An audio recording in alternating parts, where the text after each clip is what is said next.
Hello there. I'm so happy you're here. Welcome to my podcast, Sacred Soul Sisters. My name is Justina. I am an Usui Holy Fire and Angel Reiki Master with over 20 years of practice, and I'm your host. I can't wait to let others feel the love of community and remind us of the importance of coming together instead of coming apart. Now let's take a deep breath together in through our nose and a long exhale out of our mouth. This is my intentions in a poem to set the tone for our sacred soul sister community. Here you go. Welcome, dear soul, to this sacred space where all are embraced with love and grace. From every land, from near and far, no matter who you are, you're a star. Feel the warmth, the light, the peace. Let your spirit find release. Here we gather, hearts aligned, to uplift, to heal, to realign. Breathe in deeply, feel your glow. Let your light expand and flow. As I pour into you with love so true, your cup overflows, your soul renews. Together we rise, in love we stand, lifting vibrations hand in hand. A mission of light, a journey divine. Thank you for sharing your soul with mine. Welcome to the Sacred Soul Sisters space, a home of love and sacred embrace. I'm so glad you're here. Okay. Hello, beautiful souls. Welcome back to another episode of Sacred Soul Sisters, the space where heart healing and higher consciousness come together in divine flow. I'm your host, Justina, a registered nurse, Reiki master teacher and practitioner, intuitive guide, and spirit communicator with over 20 plus years of experience walking alongside others on their journeys of awakening and transformation. It's always my intention to hold this sacred container as a place of remembrance, a space where we reconnect to our truth, honor our healing, and open our hearts to the wisdom that flows through each of us. And today I'm so deeply honored to welcome the radiant and powerful guest that she is, who embodies transformation on every level, the beautiful Edith B. Kiss. Edith is a globally respected #1 best-selling author, international speaker, holistic mentor, and humanitarian award winner. She's a true alchemist of energy, blending wisdom of ancient healing techniques with precision of modern neuroscience to help others release pain and traumas and ancestral blockages and step into a life of clarity, peace, and purpose. And what makes Edith's journey so extraordinary is how she has this ability to bridge two very different worlds. For 15 years, she worked as a petroleum engineer, which we're going to ask her about here, and somehow ended up in this beautiful path of healing and spiritual mastery with being a Reiki master, a second healer, a karma yogi, an intuitive teacher. Now she has her own global community through her work, Rise Energy, and she has an empowering series, Release with Ease, so many different things she brings to the table to help so many. In today's conversation, we'll dive into what it means to raise our frequency, to blend all of this together. So take a deep breath, dear ones. Feel yourself grounding into the earth right now, or Mother Gaia is reaching up, reaching around our toes and our feet and our ankles and our calves, all the way up our body, really anchoring us to be present today to learn from this incredible guest. So join me. We welcome the luminous and transformative Edith B. Kiss to Sacred Soul Sisters. Welcome, Edith. Hi, Justina. Hi, everybody. Thank you so much for having me today. I'm so glad you're here. So I'd love to start with hearing a little bit about your journey. How did you go from, I think what I read was a chemical engineer, something along those lines, to becoming a transformational healer and consciousness guy? Like it's a little bit of a transition. Yeah, so I was always into mythologies, and history and geography. I always liked those topics in school. And then I haven't really had a religious background because I grew up in Hungary, in a communist country, so we were not truly, in a diversion of Catholic or any kinds of religion. We haven't had any background like that at that time. So when I was a teenager, I actually started to dive deeper into this, like what is more aligned with me, Buddhism, Taoism, Hinduism. I was reading about all of these things. And then Hmm. how I actually got into it is that I suffered from panic attacks, and I didn't like the way how a medication feels in me. When I was taking a pill or something, I felt even more losing control. So then Oh. I was thinking like I want to learn some or actually be treated by some natural remedies. So that's why I Hmm. got into Reiki healing and also started to use some St. John's words, and Hmm. my panic attacks at the beginning. So that was like in my early 20s, and that's how I started with my energy healing journey. So the Reiki healing. So I started first just having sessions, and then I realized that I actually can feel energies, and it would be so great to learn it so I can do sessions on myself and on my family. So that's why I decided to have the level 1 and then the level 2. And I was already in the petroleum engineering career at that time. So I had like a double life kind of thing. Like in one time, like I was in my career, working sometimes abroad in other countries as a petroleum engineer. And then when I had some time off, like weekends, or then I went to a course or a family constellation therapy or an extrasense retreats or another level of Reiki. So basically, that was my escape from reality. And Mm. whenever I felt, that something came up, some relationship issues or some health issues, then I always went back to like, ask my Reiki master to give me some guidance about it, or give me a session, or, to do some family constellation therapy, so on and so forth. Then it was like that for a while.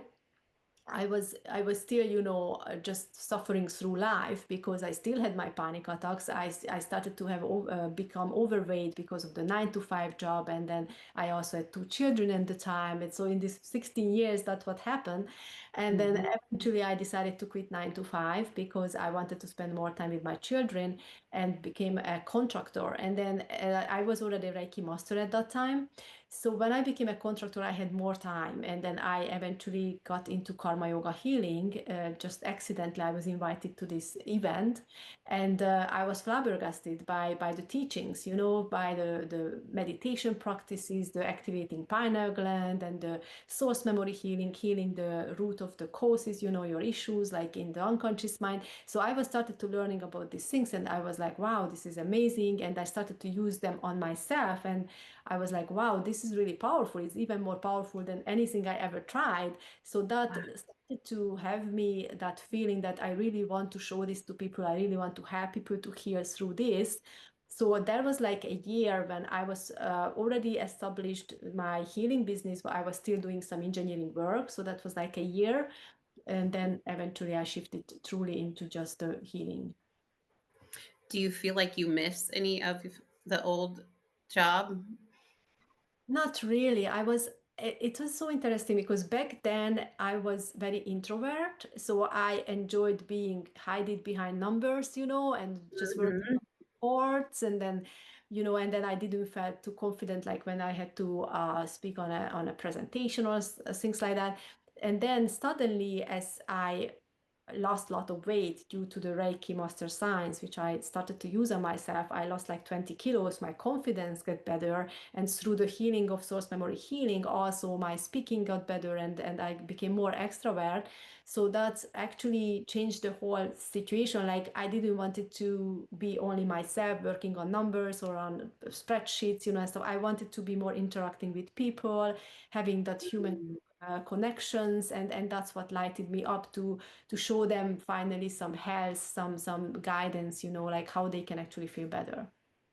Oh, that's beautiful. So I'm not super familiar with karma yoga healing. How did you come across that specifically? Yeah, so it was taught by an Indian guru. He was from Kashmir originally, and then the basic of this is the science of consciousness. So he also calls this science of consciousness, and the basis is the Kashmiri Shivaism. So he applied the Adiyogi Shiva techniques. The first yogi is Adiyogi. So Adiyogi Shiva techniques are one of them is the Samadhi meditation. or source memory healings and ancestral defect healing. So there are many meditations there what we can use for ancestral trauma healing, ancestral karma healing, also other karmic debts release, and then the trauma healing. So it's like a really a big range of help for people, you know. And how I got introduced to it is that I was in Hungary, and then basically he came to do an event in Hungary. He was invited by some Hungarian people who went to India first on his, you know, on his trainings, and then they invited him. And then so he came over, and then they wanted me to translate because they knew I speak English and I am spiritual. So they were like, oh, if I can help them to translate. But the funny thing was that I couldn't translate him because his pronunciation was very strong, you know, like his accent. His Mm-hmm. accent was very strong. And also, I wasn't familiar with the vocabulary. You know, the science of consciousness it was still out there Oh. for me. It wasn't, I wasn't familiar with it. So I ended up basically just translating the materials, the booklets, you know, and then other people who already knew him, done the other translation. So, but I already started to get involved. I already sat there for one meditation, and that completely changed my life. So on that one event, the first event, I sat through one meditation, and that was when my pineal gland got activated. And then Wow. when I was listening to him talking about mindfulness, it was like, wow, this is the thing I was looking for. You know, this is the thing I just felt that so connected, and it's just like this is how I imagine the world it is, you know. So it Mhm. was it resonated with me. And then the pineal activation, what happened after that, that I suddenly started to feel like breadcrumbs from the universe, like callings, you know, and synchronicities. It was really powerful, like I never felt before. That is wonderful. Wow. One session, you could already start to feel a difference. That's mind blowing. Isn't it incredible that you don't you don't always have to have medicine as an intervention. You don't always have to have a surgery as an intervention. Like there are different ways of healing and they're pretty profound. Much quicker a lot of times than a new medication regimen or something, right? It's so incredible. And I love to see how you light up when you talk about this. That's so great. So, you talk about people having these quantum leaps in healing. And what is there like a specific example you could think of someone that has come to you and maybe they're dealing with, something similar to what you had, the panic attacks, but maybe it's really like all of the time, like daily, they are dealing with high anxiety and stress and they feel like there's no way to get out of it. They feel like they've tried to do a meditation or they've tried this and they've tried that, but they have gotten nowhere and they come to you. What would be, how would you kind of start to work with them? Like, what would you bring to the table for them to help? Yeah, I had specific clients with these issues. So I had a younger girl. She was a student. So it was her summer vacation when she started to have, she had panic attacks before, but I wasn't around that time. So she had panic attacks and she started to take medications for like 6 months. But then she Hmm. stopped the medications, and then she felt a bit better, but then something triggered it. She went on a vacation and a place and it triggered it. And then she got really bad, which means she was crying all day, she felt panicking all day. So it was really terrible. She couldn't really go outside, or she was really crying a lot. So when I met her for the first week, we had to wait a whole week to start meditating, because first I needed to send her Reiki healings, because we needed to bring her to the place where she can actually sit through a meditation. She was so freaking out. She couldn't even relax to sit through a meditation. So first Oh, we started with Reiki healing, and because I knew that she was also vegetarian, I enforced her to start taking, you know, more vitamin B and then iron, because I was sure that she's also lacking some right. vitamins or minerals, because then your symptoms are much more amplified. So I asked her to shift her either her diet or start taking, you know, these minerals and vitamins. So then Hmm. after a week we were able to do the first session, and then we did basically in the 1 month incubator, the 30 days incubator, I do 4 sessions with the clients. But meanwhile they do daily meditations, and every day I give them like different meditations to practice, you know. So they do go through this meditation library in the whole months, and then they meet with me 4 times, basically in a month. So that's what I did with her. So we met 4 times. We were doing the source memory healing, finding always the root of the issue, what she's having more issue at that moment. And then basically after, and then we also talked about mindfulness, because she got to the point that we knew that the panic attack is not going to come back, but she still had that thing that when she woke up in the morning, she was like, what if it comes? What if it comes? You know? Right. And And so many people have then that. then we had to work on the mindfulness and on the subconscious reprogramming, that now you're gonna feel safe when you wake up. So let's put some sticky notes around you, and then which saying like, I am safe, I am safe, I am supported, I am well. So I feel safe or I feel healthy. So she had to remind herself that actually it's done, it's gone, it's not gonna come back. So that's what she had to go through these 4 weeks. And then she was ready to go back to school. She was really well. So I was really happy for that. Mm. You know, when you talk about that mindfulness, I feel like that is such an important part of every piece of the healing, isn't it? Because I think in our world we have so many things coming at us all of the time, right? And if we don't have something to go to or something to hold on to, we could easily go back, you know, to doing what we did before, right? Yeah, because in mindfulness is like we need to understand that there is only three things which what we can control in life is our thoughts, our emotions, and our actions. And everything starts with the thoughts. And so many people is having negative assumptions. And then when you start having negative assumptions, that's creating negative emotions and bringing you back into the rabbit hole, basically. Yeah. Yeah, and it kind of seems like it's a never-ending loop that a lot of people get stuck in, right? They just keep playing it over and over and over, and they have trouble getting off of that loop. That's incredible. So you've developed some powerful tools and some teachings, and you have a program called the Rise Energy Method, I believe. Can you share how that came to be and how it helps people reconnect to their power? I'm not sure which method Did you I, thinking of. did I So I change had it? It was a I had a school community which called Release with Ease, and I had my series which is also Release with Ease. So, but the program is the 30 days incubator, which I really work with people. Which includes the meditations and the life and the mindfulness and the source memory healing. And also there is a life transformation system course what they all go through, because it's actually explaining them how they, how can I say, explaining about vibration, ancestors, about also the positive thinking. There is many aspects they need to understand, when we go through this transformation, and I don't want to waste time explaining it during the session. So they get this video package, they actually can listen to all of these topics, so they have a bigger picture basically about, like, why is that they wake up in the morning and they think like, what's wrong with me? Maybe nothing is wrong with you, maybe Mercury is in retrograde, or there is like a higher G of sun flares is coming out, or whatever. Like sometimes it's so many things can affect us, and then we already start looking for situations in our body, and again creating assumptions.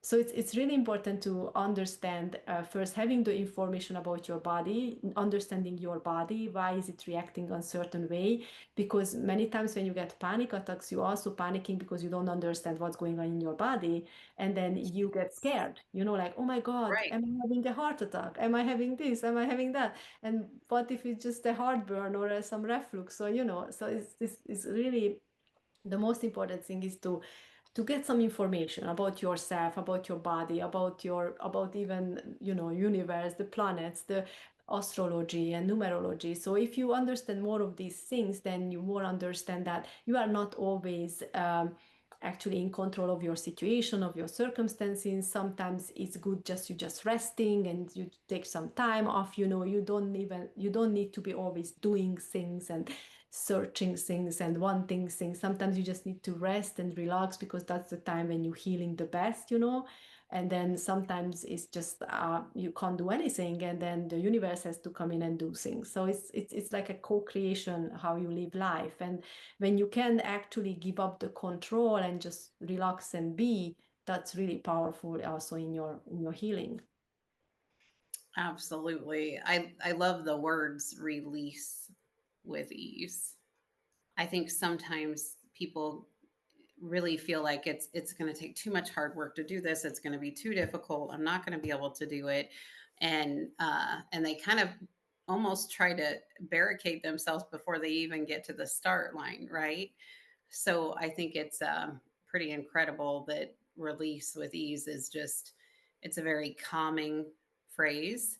And I feel like it probably puts them at ease just with the title to start with. So I think that that's great. Yes, and then I gave this name because I was looking into, other tools or other things what people are doing, and sometimes it even looks scary when they're going through those Yes. healings or transformations, shaking their body or, and Yes.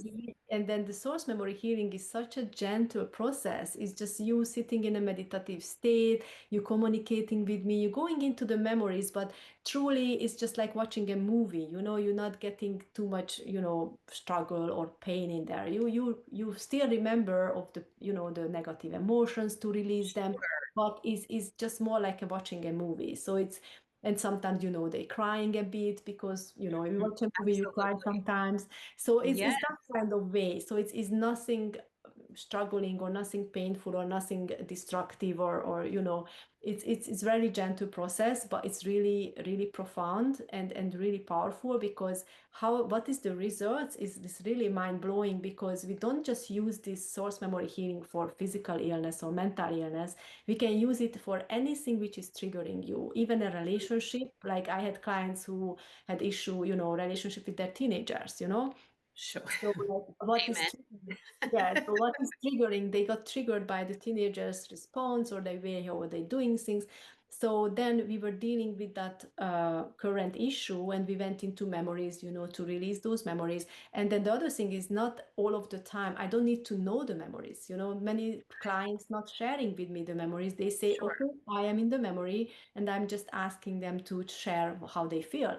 And they tell me how Mhm. they feel, but I don't know what they are doing there, because Sure. many times they can have even sexual abuse, or other kind of issues, and maybe they are ashamed or they don't want to share it with me, because we just client and therapist, so it's not like a bestie. So basically, this is also comfortable for people, that they can actually still keep it like their secrets, but they just share Sure. their emotions, and we go through the healing. At the end, what happens is that we rewrite the past in the Akashic records, and then they start a brand new path. And by that, we opening the karma vortex, and the solution is coming to the person. So something is going to happen within hours or days in their realm, when the situation is going to start having a resolution. It's Wow. it, it's really, yeah, it's really fascinating. Like the other people who's also involved, they start to react differently, they start to behave differently. Something is happening, something will happen, shifting the whole situation. That's so beautiful. And I think it's so great that they don't have to go back through an aggressive trauma. Mhm. They can be an observer in their situation while they can still have emotions connected. It's not a brutal situation Yeah. for them. It's not going to be gut wrenching. It's going to be beautiful. And the fact that people do start to cry or anything like that is another form of release, right? So Yeah. I think that's so incredible.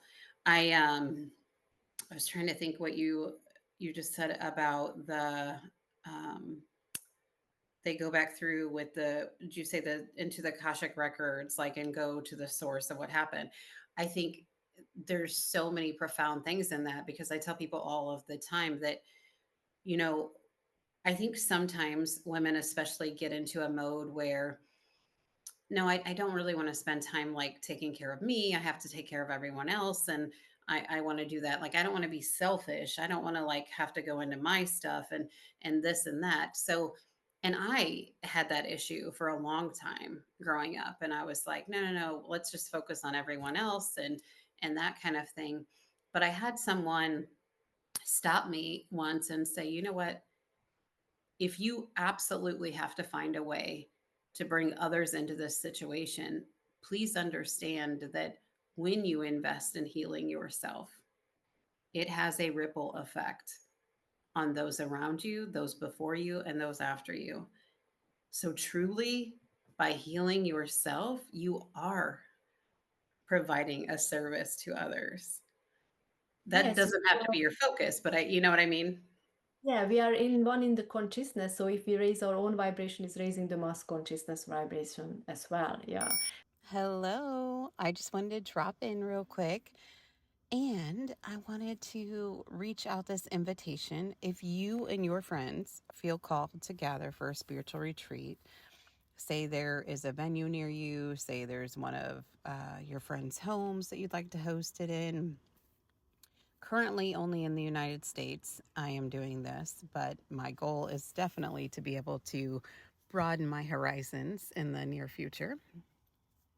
But if you and your friends feel called to gather for a spiritual retreat somewhere local to you and one that nurtures healing, love, peace, rejuvenation, I would be honored to hold space and guide you through that journey. Retreats are seriously one of my greatest joys to lead, to teach, to share, to create community together, to love on people, to remind them how worthy and amazing they are. I I just absolutely love them. And also, if you know of a venue or a sacred space with beautiful healing energy that you'd love to suggest for some of my retreats in the future, I would love to hear from you. So please reach out, let me know, or if you would like more information or to connect, please reach out to me at email Justina, Justina, at angelreikijourney.com. So Justina, Justina, at ANGELREIKIJOURNEY.com. I can't wait to hear from you. I love you guys. Have a great day. And it's so surprising that I have many healer clients actually. So who's even hypnotherapists or Reiki healers, they come to Yes. sessions and healings because they said, no, I want someone else to take care of me, or I want. Right. And that's okay. And really, especially if you're in this business, you should have sessions for yourself. We're still in a human body. So, like, we can do everything we can do, but it's definitely good for us to get a tune up. A couple of days ago, I had a session with one of my students because they need to take an exam because I also teach this karma yoga healing. So when they go through the program, they need to take an exam with me. So then they do a session for me, and it was Oh, really fun as wow. well. I love that. What a great experience for both of you, really, during that. So, a lot of our, listeners are caregivers, healers, empathetic women, in a lot of times, or empathetic men, and men that are caregivers and healers. And a lot of times, they end up reaching out once they've hit a spot where they feel completely drained, completely disconnected. Sometimes I'll even see them as they come into a Reiki session with me, and I can visually see, let me rephrase that, not visually, in my mind's eye, see them like standing outside of themselves, right? They've gotten to that point where they've just totally disconnected. What guidance would you offer them as a starting point to even begin to restore balance and kind of reclaim their vitality and remember who they are? If they understand that they are one with the universe, then they are never lacking of energy or never lacking anything. So when you are in the vibration with the universe, you are only having good things, like there's no Mm. space in that high vibration, there is no space for pain or sickness or anything. So when you have the way how to raise your vibration to that high frequency, to joy, bliss, and happiness, and you keep yourself there, you are healing. So with the samadhi meditation which I teach, that's also a way to actually raise your vibration and becoming one with the supreme pure consciousness or universe. That's so beautiful. There really is an overabundance of love available to us 24/7. Like we don't run out, like we don't hit like a spot and they're like, "Oh, sorry. You've received too much love. No more for you." Like it doesn't work like that. So I love that. Yes, and we are all one with the universe, but so often, I feel like in our current days with a lot of things going on in the media, a lot of political things happening, sometimes it's easy as a human to fall into feeling very disconnected in our world. So I'm so grateful that we have more people like you here and that you're teaching this. I mean, that's incredible. When we get caught in these cycles of overwhelm and grief and emotional heaviness and those kinds of things, which I have heard a lot of here recently as well, as far as just in their daily life, let's say they start kind of incorporating that, okay, I am one with the universe. I don't totally understand that yet, but I know that there's like an overabundance, but I'm still walking outside and I'm like, oh my gosh, is all of this really happening? Is this craziness happening here? Are these people having horrible things happen to them? Like, what are just a couple like practical, just everyday steps you could tell somebody, either like limit this or increase this or drink more water or like just very little tangible things when someone feels so chaotic that they need just a couple steps to start with come to Yeah, mind for you? so definitely for women, first of all, I would advise to take more iron because I remember I was suffering from a lot of issues when I had iron deficiency while I was vegan. I didn't pay attention of my diet properly, and Mhm. because I was vegan, I had more anxiety and more issues with my mental and physical health as well. So Oh, women need 60 milligrams iron per day. And 60 milligrams is like, if you think about that, an egg is only 2 milligrams, then that's like how many eggs you suppose 8 eggs a day, or how would you cover 60 milligrams, right? So I would highly recommend to get some iron for women, definitely, and also the vitamin B. They are like magical in your life. If you feel anxious or if you feel disconnected or then definitely take care of that. And then the sleep, of course, is really important to take care of our sleep, that always have sufficient sleep. But other than that, look for joy in life, in anything you do. Like even if you're doing washing up, switch on, like a music or feel what brings you joy. Do always something which brings you joy, like once a day at least, or look for joy in anything you do. Maybe you don't like to do certain things, but you can talk yourself into liking it. That's the power of your mindfulness. So, for example, you don't like cleaning windows. When I clean windows, it's so funny. I always think about the movie when the little guy, I don't know what the title of the movie, Kung Fu, something Kung Fu. So the little boy was like in a Kung Fu movie, then the master told him to clean the car. Karate Kid. Yeah, karate, yeah. So the Yeah. karate Wax kid, on. yeah. So he had to clean the windows of the cars, to get stronger. And then he was like pissed off, like, why do I need to do this? So when I clean windows, I'm like, yeah, I am in the gym, I am doing actually good exercise. So I look always into the positive things, whatever I do. I always look for like, why is it good for me? How it makes me happy, or why am I can actually Mm, or in anything, look for the good in anything. That's really magical in your life. That's how you can raise your vibration and again do something what you love every day. And when you said that you go outside and you see some bad things around you, always acknowledge that there is karma, right? So that person had have to go through that thing because of that person's karma. So you need to limit the sorrow what you feel. I'm not saying don't be compassionate. Be compassionate and support sure. people. Give money, give support, give a hug, give love, Right. but don't feel sorry, because when you feel sorry, you block your heart chakra.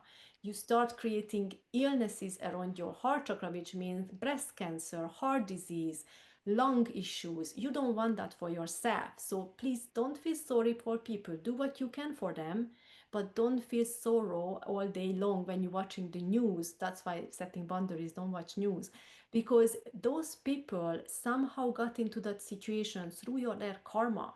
They meant to be there at that time to suffer from that thing because that was their life path. You have your own things to go through, your own challenges, your own karma. By the way, if you realize that there is some cycles, like karmic cycles in your life, you can also stop that through mindfulness, through recognizing what is the consequences of my action. Is it gonna hurt me or someone else, or is not? If it's something that's gonna hurt other people and you go into it, then you still continuing the karmic pattern. If you realize that, oh, if I make a different decision which is good for everybody, then I'm actually stopping the karmic cycle. So it's many times you need to use your mindfulness about making decisions is really important, and make sure you don't hurt anybody in the situation. Basically, you bring the good, the best out of every situation. And yeah, basically this is what I can recommend.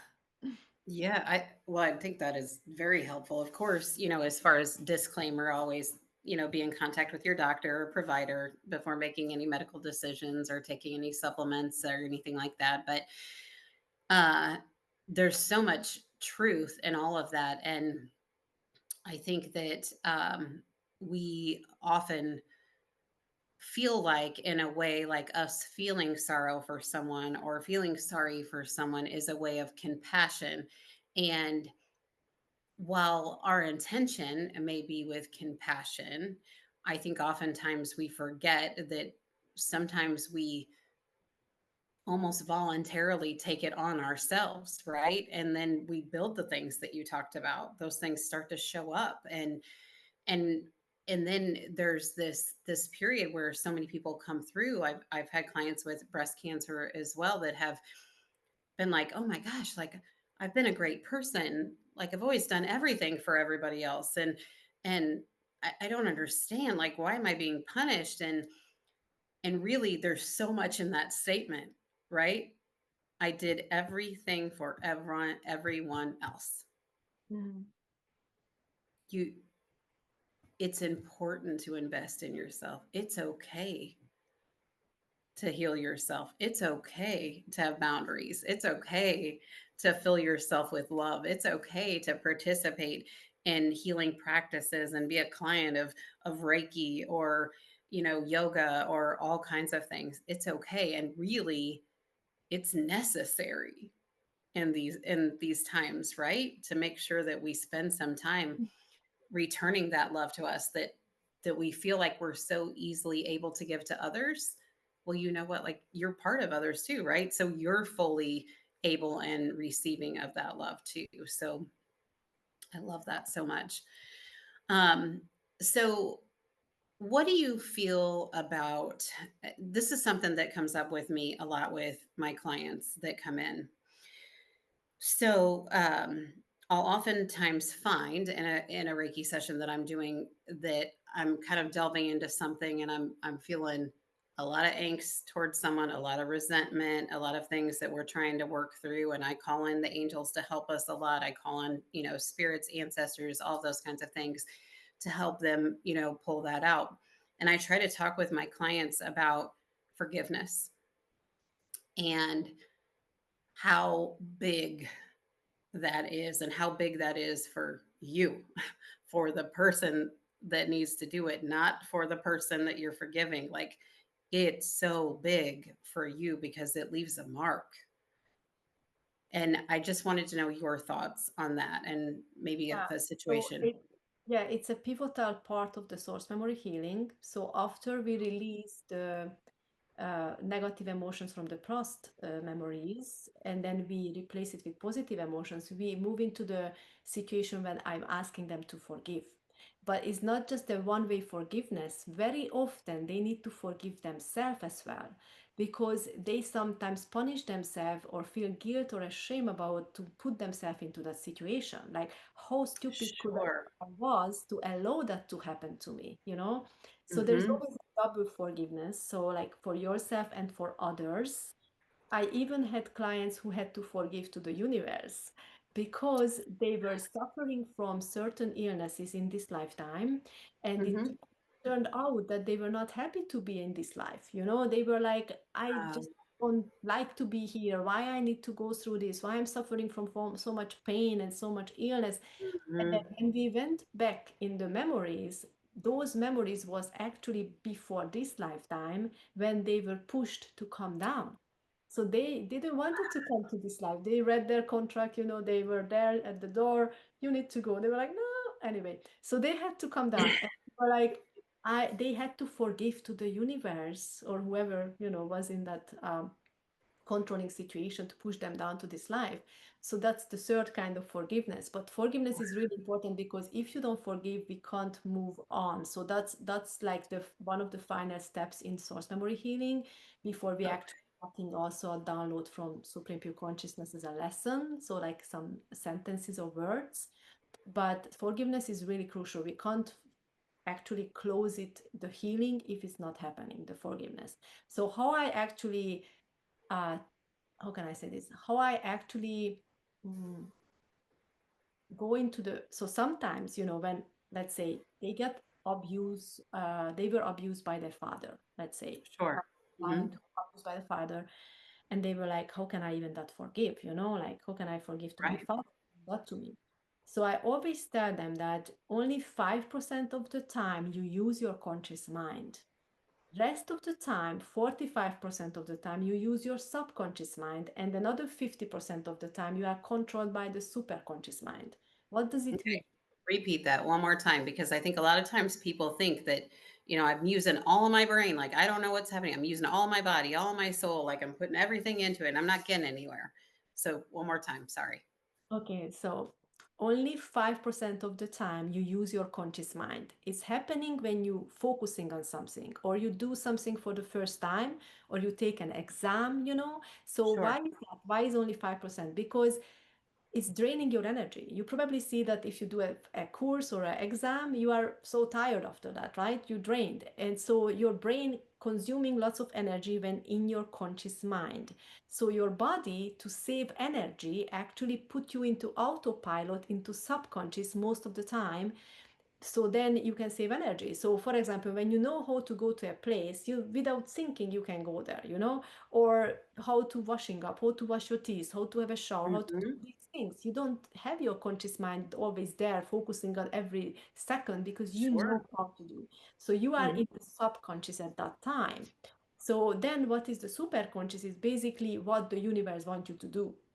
So that's another situation. So when someone got hurt by someone, like someone betrays you, let's say rape you, right? Hmm. And Hmm. then you can't really point your finger in that one particular person because they most likely either done it from subconscious mind, which means controlled by the reprogramming around them, watching the TV, having the friends bad influence or their father or mother or their environment. So the bad influence could create this kind of behavior. That's the subconscious part. Or the superconscious, which means that you had the karma to receive that.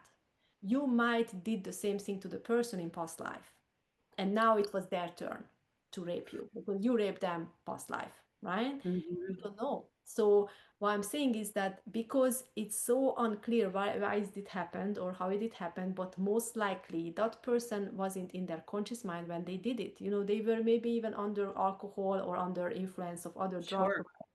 So that comes under the subconscious mind because the habits are there and the beliefs. So basically, that's how I can explain and tell to the people, like, look, they were not there when they were doing it.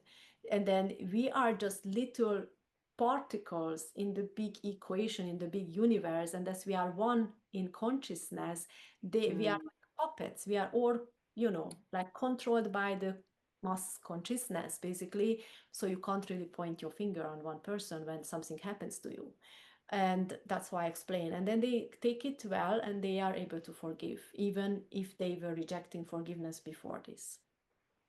Yeah, it's taken a long time for me personally and a lot of people that I talk to in order to wrap my head around that stuff. I think so often when we get into feelings of resentment or anger towards someone, we get very righteous in our anger and I'm never going to forgive them and what a terrible human being they are in person and all of this kind of thing. But once you are able to get to that point, like you are, it's incredible how differently you view souls, right? The judgment that so often is a very quick thing for a lot of people, and And for myself, a long time ago, prior to going through all my own type of healing, and I'm still healing, by the way, like you don't get to just, oh, I'm done. Everything's good. I don't have to heal anything. But it gets to a point where you can see people from a place of compassion. You can feel with your heart that, yes, I know the actions of this person may have not been good. I understand that. And I recognize that you being the victim in this situation does not feel good. And I understand where anger would come to this. But when you get to the point where you understand what you were explaining just now, I think it gives such peace to that individual once they're able to grasp it, and then they can have this release. And and the impact that it ends up having on their physical body, I feel like, is huge too, don't you? Yes, absolutely. The release, when it happens, then it's the real healing begins after the release, obviously. And the one more thing why what I wanted to explain, that when I had a client with rape situation, and she was also mentioning that when she was like she was under a several rape, like there was a couple of people raping her at the same time. So when Oh, she was actually called the name of one of them, that's when actually the person suddenly stopped and went away. That showed also that he wasn't in his consciousness when he was doing it. And as soon as she brought him back to consciousness by the name, he suddenly realized, what the heck I'm doing, and he left. So, and he haven't even done it. He was like the second or third or whatever. But what I'm yeah. saying is it's also showing that how it plays out in the consciousness, right? Hmm. Yeah, that's incredible. Wow. And these, we're not trying to say that moving through all of these situations is easy in any way, or experiencing these life circumstances for sure, but just the pathway in order to get to healing is so profound. The other part, I want to ask you about is the power of self-love and acceptance, and how different someone's life can be, how it can even look different on the outside once they're able to truly embody loving who they are as an individual. And I guess, like, kind of what you mentioned earlier about, a lot of times people have difficulty forgiving themselves. But like, once we get to that point and we do get through that, how different can their life look from where they started and where they are now after they went through this healing, just like in their outward. Yeah. Yeah, so the self-love is so important because that's one of your feeling joyful or happy, like because while you are suffering within yourself, like having all of those doubts about yourself and having all of those negative thinking about yourself, then you reflecting that out to your environment. So you hate yourself, you hate your environment, right? But as soon as you start loving yourself outside, everything is pretty and nice too. So it's like you see what you are outside of you, reflect that outside. I can even tell my own story. So for Yeah. example, I started to get overweight after my two children, was born, and I was in 9 to 5. I didn't eat healthy. I thought if I eat a little piece of chocolate every day, that won't count. If I finish their pasta after their dinner, won't count. Like mess. Hmm. Anyway, so yeah, I was And you piling were up. probably stressed, with being And so then the busy. job, and I had also my job. Yeah. So basically, it was piling up, and then I did the Reiki master training, and then I finished as a Reiki master, and then I was doing Reiki master science on me for like 6 months.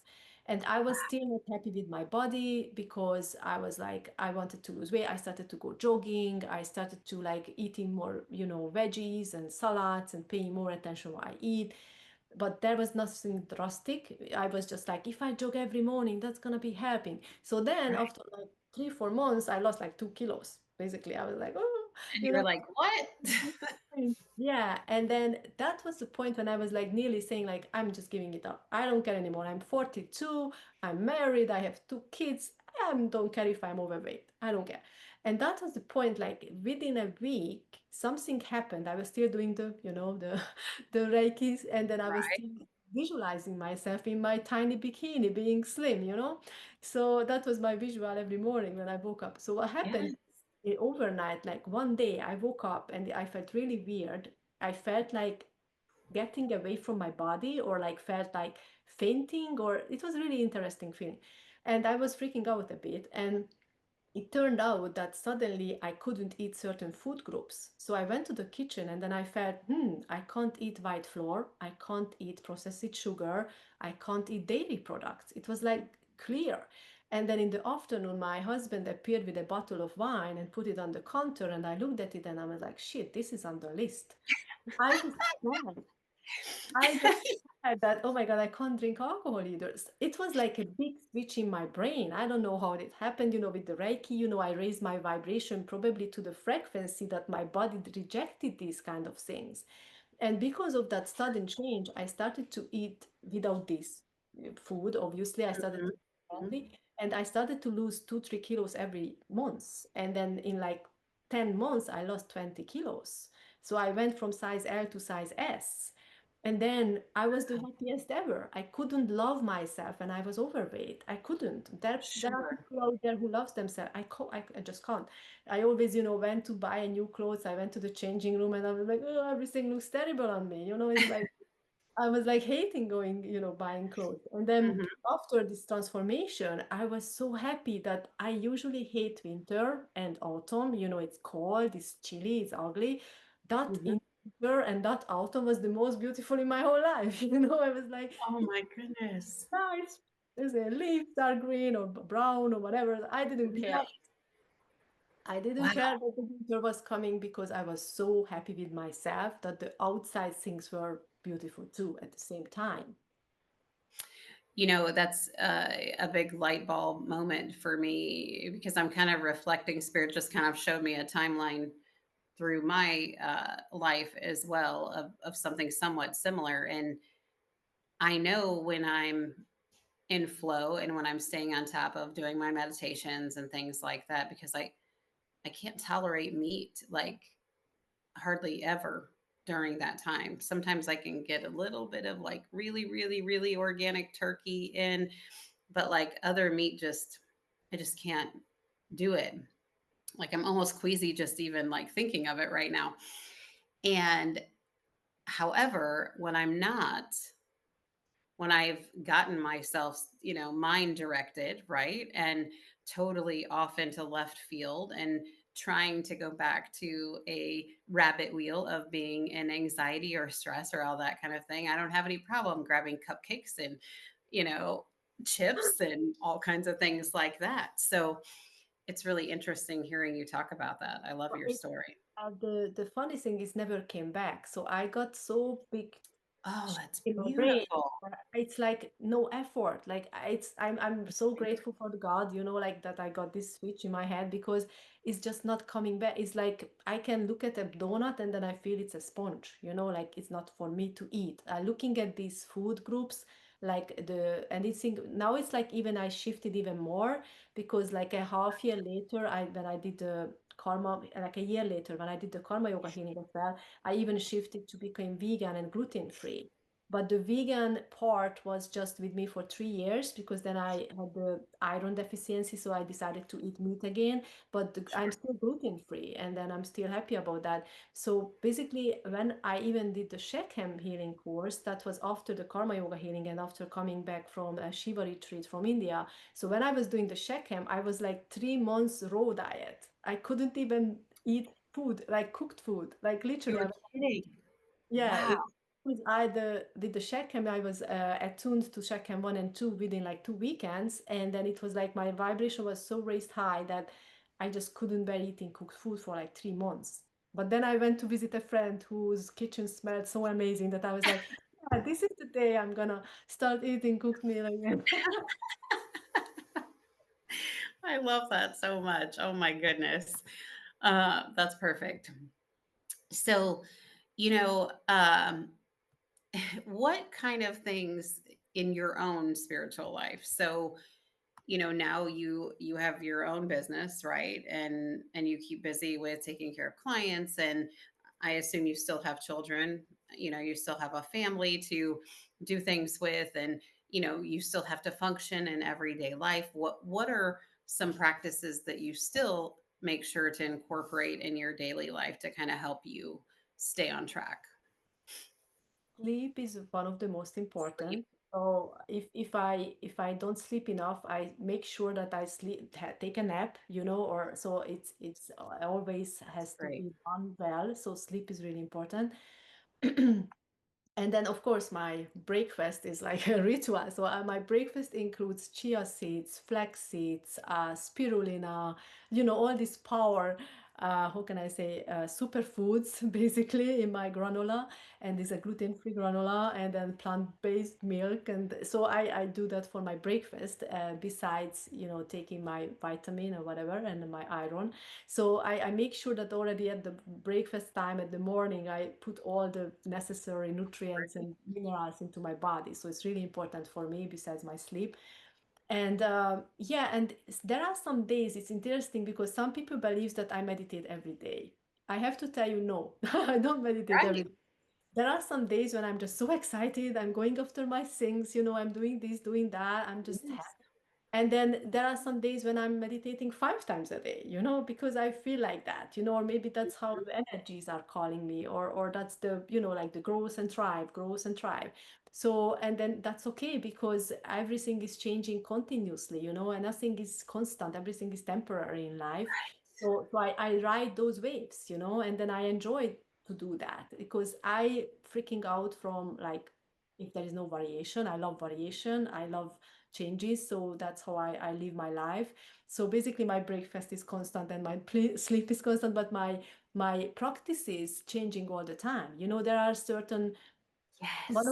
one of my favorite meditation though is the ancestral defect release meditation, and then there are some months when every I'm morning sorry. One more time. What did you say? One of your favorite meditations? the ancestral defect release. So what does it do to you is imagine that you have your aura, right? So when you having negative emotions like anger or sadness or any negative emotion or you got disappointed or whatever, then basically your aura starts breaking, right? As your chakras blocking, Okay. your aura breaking. We have in our environment we have many spirits entities, and some of those spirits and entities are your ancestors. They are there with you all the time. If they were unable to go to light, some of them were unable to go to light, they are stuck in the 4D, basically outside of your aura. But when you allow to break your aura because of being in the rabbit hole, these spirits can come in and use your body. So sometimes when you are in a bad mood and suddenly you crave some food or some a bucket of ice cream or something, is not you, is basically another entity or spirit is using your body to eat. Whoa. And then it's also for sex. Sometimes you are not the one who wants to have sex. Sometimes it's another spirit who's you carrying on your aura, and then you just got into a negative waves, and then it's crawling into. Wow. So when you do this meditation, what happens is this meditation is helping you with the power and with the help of ascended masters and other angels and spirit guides basically coming into the game in this meditation, but is helping you to bring these spirits around you to light. So they got That's liberated, beautiful. they're coming up from your aura finally, and they go to light because of this meditation. And why I like to do it every day, because even if you go to the corner store or if you walk next to a cemetery or through a cemetery or you go to a hospital, you get these spirits on clutching on you all the time, so basically to protect yourself, to release these souls, even if they are not your ancestors, this meditation still helps to release all of these souls to go to light. So you bring a lot of help to them but also to you, and then you receive blessings from your ancestors as a result of this healing. So it's really Mm, helping you to be more lucky as well in life, and also you're going to feel after this meditation that you are much lighter to move forward, that heaviness can come off from your energy field. Sometimes people feel stuck and sometimes people like sure. A can't lot of times. make decisions or Yes. the stock energy or heaviness on them, or cravings and all of those things. As soon as they do this ancestral defect release meditation, basically they got liberated, and those souls and spirits also got liberated. So it's a good stuff, and it's part of my program basically in my 30 days incubator. So, how would they get in touch with this meditation? So, they would go onto your website and do your 30-day Yeah, thing, or so if they sign up, there are a couple of meditation they can already find on my YouTube channel. I have a YouTube channel, Magical Karma Priestess, but they can also get a connection from my website, edithbakis.com. So they just click on the YouTube sign there, then they get there. So basically on my YouTube channel, there is a playlist, a meditation playlist. So there are some amazing meditations. Already the samadhi is there, the pineal gland activation.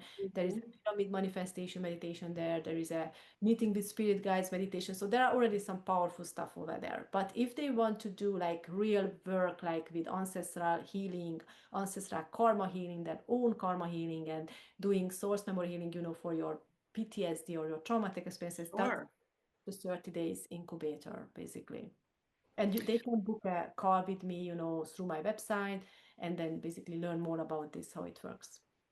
Okay, so if they don't necessarily know which way they want to kind of start in your website, they feel pulled to a couple different things, they can reach out to you and say, "Hey, I feel pulled out, to a couple different things. Where should I Then start?" kind of WhatsApp, thing. they can even WhatsApp me. So in the contact page on my website, the contact page, there is a WhatsApp as well, WhatsApp sign. So they can send me a message and ask. Because, I also know that some people don't want to do the private sessions with me or this all. But, if you already enroll as a healer, like the Karma Yoga Healing Level 1 course, they already automatically get access to all the meditations, even the ancestral healing ones, and the source memory healing, everything, and then they get access to a facilitator group where they can Mhm. actually get unlimited healings with each other as they practice. Oh, how beautiful.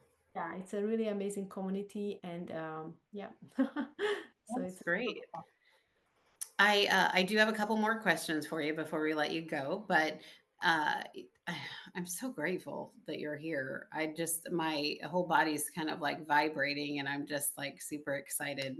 Everything you're speaking is so beautiful, and I love that you talk about the ancestors, and you talk about how sometimes when we have an issue we're dealing with, it the reason we're having so much trouble linking it to what's happened in this life is because it didn't happen in this life, yeah. and I think sometimes people forget that, or they don't know that, and they get so wrapped up in like, what is wrong with me? I'm just a terrible person. I'm having all these issues, and it's all, Mhm. I feel like it would be linked to something like this happening, but that never happened to me, and I'm crazy, and da da da da da. And so often when someone comes to me in a situation, like, my first response is, "You're not crazy. Let's take a minute and go back through things and try to figure out, where we're at." I think it's so easy to make yourself think you're crazy. I thought I was crazy when half the spiritual awakening things started happening to me. I'm like, "Oh, I've lost my dang mind," right?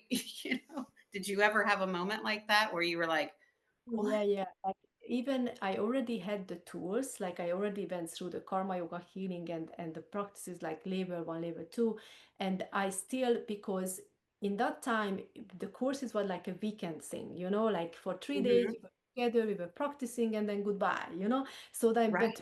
between the courses I was still alone, I was still like what to use, how to use, when to use. Like I couldn't really always figure out. So it took me time to figure out like actually how to create the right dynamics and what to do on a daily basis, or what to practice, or when to use which tools, and that took me a while. And then while I was still working on that, I was still going through a spiritual awakening and lots of pains and still some issues, as I worked through. So I was still worked on that, and now I'm so happy that when I have clients, then I actually there for them for a month, or even if they join my school community, I'm there for them much longer time. So it's like you don't need to figure out yourself now how to use these tools, because I actually went through many years of like experience, and then I know I figured out for you and then I can tell you like what's the best for you to make through it faster.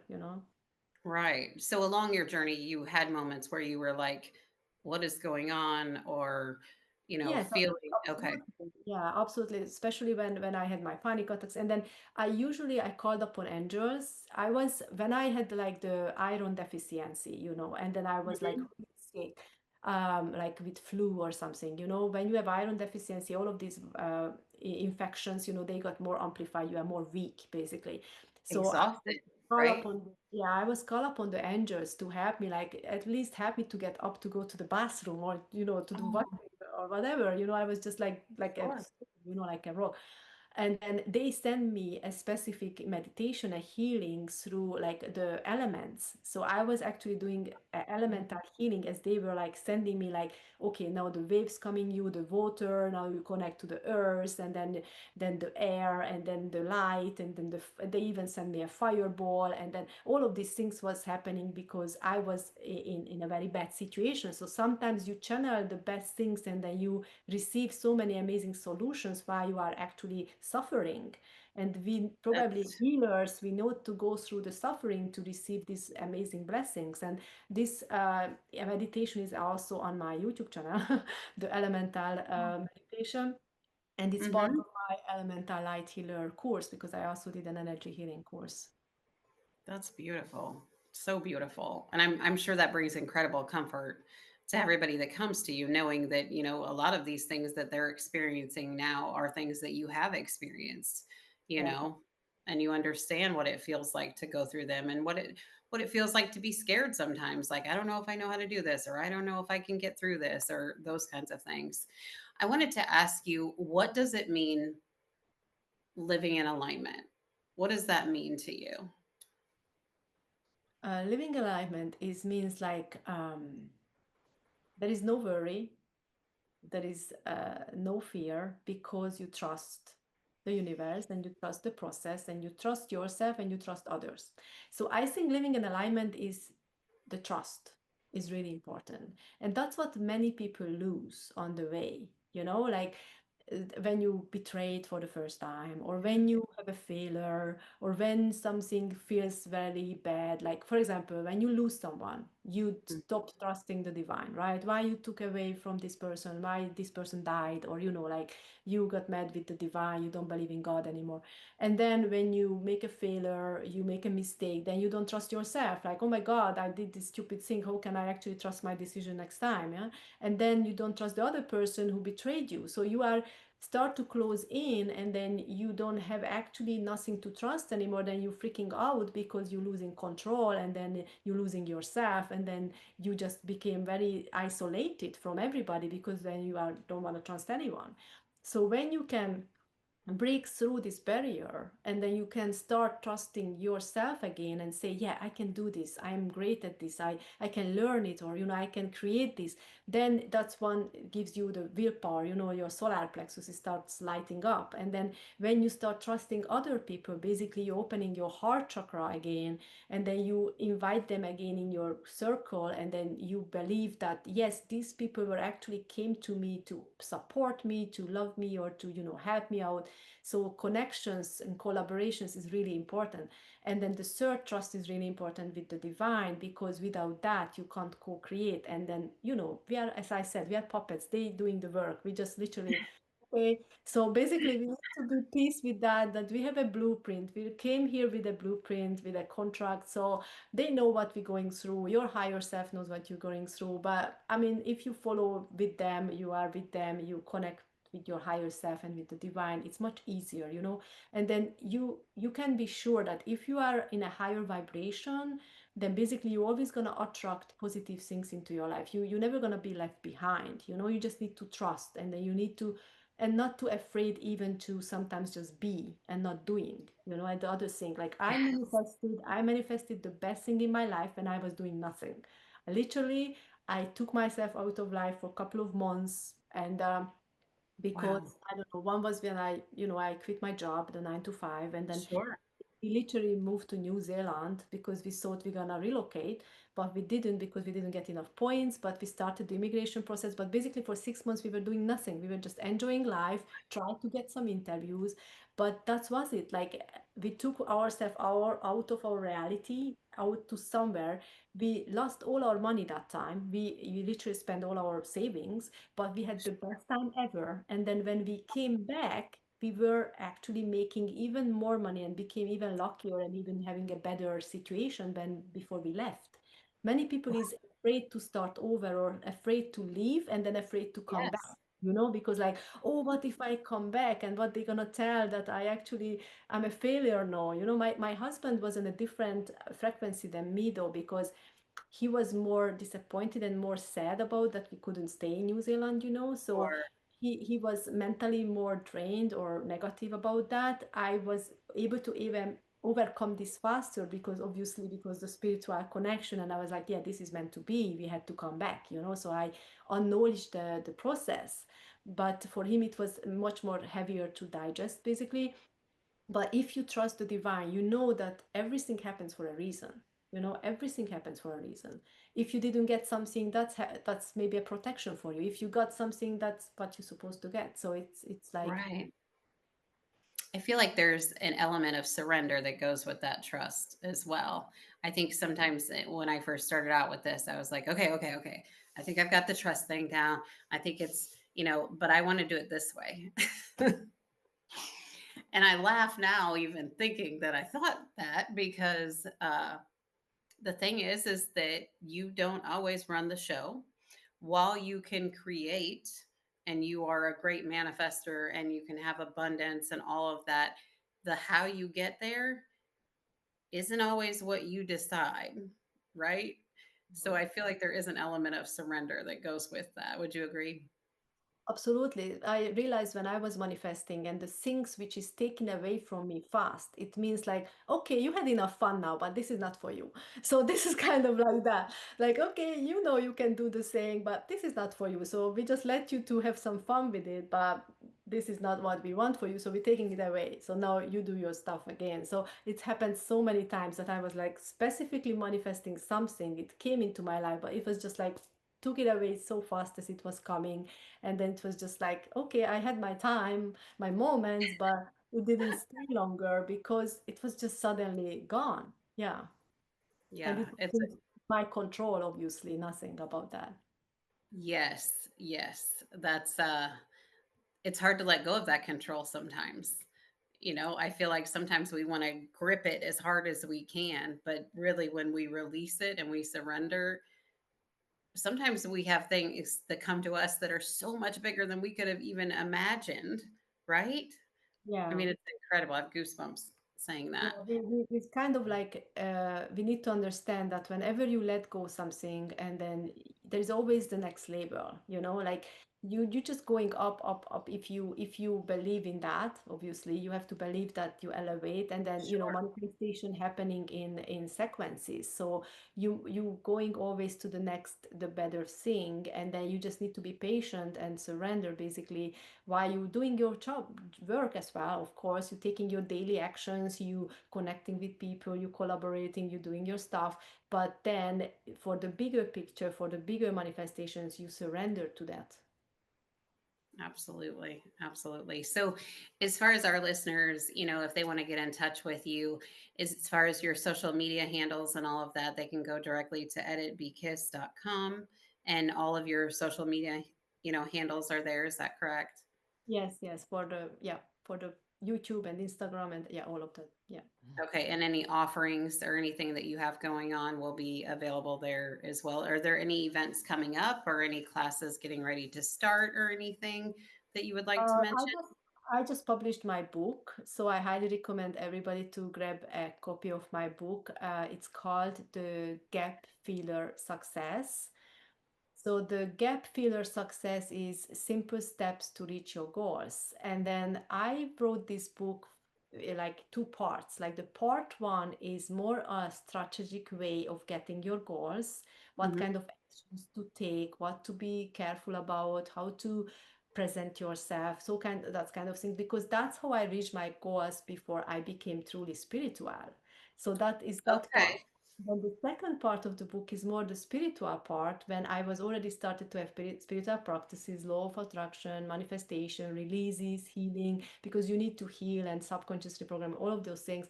So that's the second part. And then I also give some examples of astrology, numerology. There are some calculations of personal number. And also I give a very powerful meditation practice there for manifestation. And yeah, it includes and my life stories, like my travel to New Zealand, my travel to when I was working in the Caribbean or I was living in other countries. So all of them is there. So it's also like a travel storybook besides having all of this guidance. Wow. And where can they get that book? Amazon, yes. Okay. All right. Perfect. Can they get it from your website as well? Is there a No, link it's for the not book? on that. No, they can get the links maybe from my YouTube channel, from my main pinned yeah, the pinned video. But Okay. basically yeah, it's the gap filler success. So if they just search the gap filler success by Edith Bikis, then they can find it. Awesome. I love that so much. Okay. Well, wow. Oh my goodness. What an absolutely radiant and soul stirring conversation. My heart feels so full, so soulful. I want to take a moment to thank you, Edit, for sharing your incredible wisdom, your beautiful energy, your deep commitment to helping others rise into their highest light. Your journey is such a sacred reminder that no matter where we begin, whether it's in science, whether it's in engineering, or deep within the heart, spirit will always guide us home to our truth. The way you weave healing, frequency, and consciousness together reminds us that transformation can be graceful, that healing can be rapid, and the alignment is available to each and every one of us when we choose to open our hearts, when we choose to say yes, when we choose to trust. To my beautiful listeners, thank you so much for being here, for showing up for your own healing, and for continuing to say yes to your journey. You're the reason this space exists. Remember, you are the light, you are love, you are divinely supported always. I love you, and I'm so grateful for you. If today's conversation resonates with you, I invite you to connect with Edit through her website, Edit Be Kiss. That is EDIT, B as in boy, KISS.com, where you can learn more about her powerful work and how to step into your own transformation with her. And if you feel inspired, please share this episode with a friend or loved one who could use a reminder of their own light. Together, we raise the vibration of the planet, one heart, one soul, one loving moment at a time. Until next time, I'm Justina, and this has been another sacred gathering on Sacred Soul Sisters. May you walk forward in peace, love, and radiant flow, and may the angels surround you always. Peace, love, angel wings, beautiful souls. Love you. Bye bye. Until next time. Hey everyone, I wanted to take a quick second and say thank you, thank you, thank you. I'm so grateful for you. Thank you for listening to this podcast. And I want to take a minute and ask for a quick favor. If when you're listening to an episode, if you could please just take a second, place your hand on your heart and take a deep breath in through your nose and a long exhale out of your mouth. And just set the intention to send love and light to every single person listening right now, yesterday, and in the future. I think together we just might be able to raise the vibration of this world. I'm so excited. And please follow me on Instagram at Angel Reiki Journey. Visit my website to book an appointment with me at angelreikijourney.com. And please follow this podcast, Sacred Soul Sisters. Thank you so much. And I can't wait to talk to you again soon. Have a great day.